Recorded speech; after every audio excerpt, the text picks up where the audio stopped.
Good evening, everyone. It's a great honor to stand before you today and share the piece of Bengali literature that is deeply moving and thought-provoking.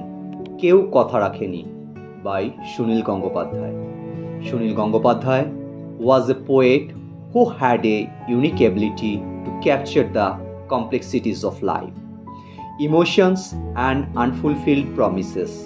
This poem reflects the universal human experience, the dreams we build, the commitment we trust, and the reality that often takes a different course. It speaks of passages of time and the longing that remains when words and promises are left unkept. Poetry has the power to make us pause and reflect, and I hope this recitation resonates with you as much as it does with me. So without further ado, let me present to you কেউ কথা রাখেনি by Sunil Gangopadhyay. Thank you. কেউ কথা রাখেনি। 33 বছর কাটলো, কেউ কথা রাখেনি। ছেলেবেলায় এক বৈষ্ণবী তার আগমনী গান হঠাৎ থামিয়ে বলেছিল, শুক্লা দ্বাদশীর দিন অন্তরাটুকু শুনিয়ে যাবে। তারপর কত চন্দ্রভুক অমাবস্যা চলে গেল, কিন্তু সেই বৈষ্ণবী আর এলো না। 25 বছর প্রতীক্ষায় আছি। মামাবাড়ির মাঝি নাদের আলী বলেছিল, বড় হও দাদা ঠাকুর, তোমাকে আমি 3 প্রহরের বিল দেখাতে নিয়ে যাব, যেখানে পদ্মফুলের মাথায় সাপ আর ভ্রমর খেলা করে। নাদের আলী, আমি আর কত বড় হব? আমার মাথা এ ঘরের ছাদ ফুঁড়ে আকাশ স্পর্শ করলে তারপর তুমি আমায় 3 প্রহরের বিল দেখাবে। একটাও রয়্যাল গুলি কিনতে পারিনি কখনো।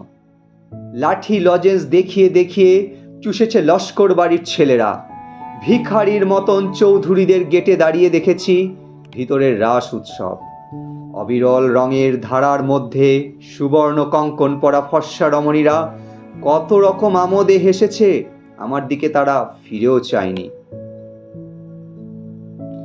বাবা আমার কাঁধ ছুঁয়ে বলেছিলেন, দেখিস একদিন আমরাও। বাবা এখন অন্ধ। আমাদের দেখা হয়নি কিছুই, সেই রয়্যালগুলি, সেই লাঠি লজেন্স, সেই রাস উৎসব আমায় কেউ ফিরিয়ে দেবে না। বুকের মধ্যে সুগন্ধি রুমাল রেখে বরুণা বলেছিল, যেদিন আমায় সত্যিকারের ভালোবাসবে সেদিন আমার বুকেও এরকম আতরের গন্ধ হবে। ভালোবাসার জন্য আমি হাতের মুঠোয় প্রাণ নিয়েছি, দুরন্ত ষাঁড়ের চোখে বেঁধেছি লাল কাপড়, বিশ্ব সংসার তন্ন তন্ন করে খুঁজে এনেছি 108টা নীলপদ্ম, তবু কথা রাখেনি বরুণা। এখন তার বুকে শুধুই মাংসের গন্ধ। এখনো সে যে কোনো নারী। কেউ কথা রাখেনি। 33 বছর কাটলো, কেউ কথা রাখে না। Thank you.